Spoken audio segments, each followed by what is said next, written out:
देखिए महागठबंधन में हम लोग 7 पार्टियां हैं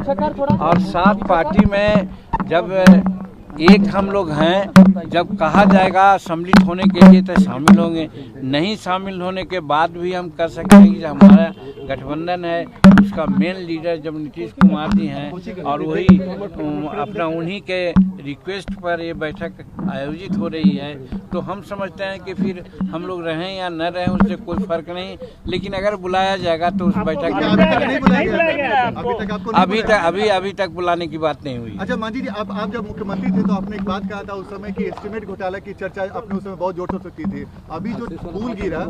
उस पर क्या बोले, कुछ ऐसा ही हो रहा है क्या? देखिए पुल गिरा है उस पर जांच की बात आ रही है, जांचों उपरांत जो बात होगी उसके आधार पर कार्रवाई होगी, लेकिन जहां तक एस्टीमेट घोटाला की बात हम कहा करते थे, आज भी एस्टीमेट घोटाला है और इसीलिए कह रहे हैं कि जो काम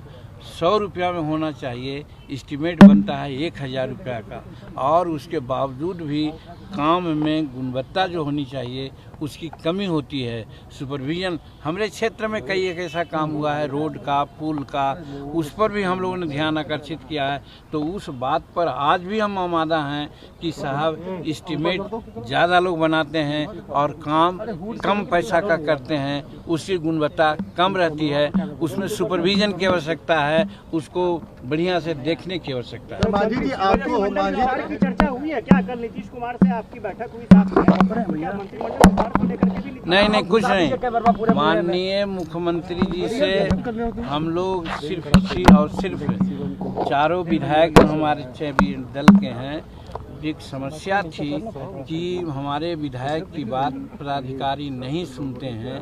या हमारे विधायक माननीय मुख्यमंत्री जी के समाधान यात्रा में भी गया में बहुत साल लेटर दिए थे, उस पर कोई काम नहीं हुआ था। हमारे क्षेत्र में भी कुछ ऐसे थे उसका काम नहीं हुआ था। हम लोग मिल करके यही कहा था कि हम लोगों का काम देखा जाता है कि जैसा होना चाहिए वो नहीं हो रहा है, इसलिए महोदय आप काम की करवाने का आदेश दीजिए। तो यही काम के लिए चारों विधायक हम लोग मिले थे और सब लोग अपना अपना काम का लिस्ट उनको दिया गया है और उन्होंने कहा है कि त्वरित कार्रवाई करेंगे। कोई राजनीतिक बात हम लोग नहीं। 23 तारीख को बड़ी बैठक है, आप सहयोगी हैं, तमाम सहयोगियों का नाम कल बोल दिया गया, आपका नाम नहीं बोला गया और आपको अभी तक आपको जानकारी नहीं है, इसको क्या समझा जाए? हम इसको कुछ नहीं समझते हैं, हम ये समझते हैं कि विपक्षी एकता मजबूत हो, जैसे भी एकता बन सके, और जहाँ तक लाना रहना न रहना, जब नीतीश कुमार वहाँ साथ हैं तो मैं समझता हूँ कि हम भी साथ हैं। आपके बारे में कहा जा रहा है कि बीजेपी के संपर्क में आप हैं। अब ये सब आप लोग बोल रहे हैं और 5 सीट और 4 सीट का कोई मामला नहीं है, हम नीतीश कुमार के साथ हैं, हमको 1 सीट भी नहीं मिलेगा तो भी हम मुख्यमंत्री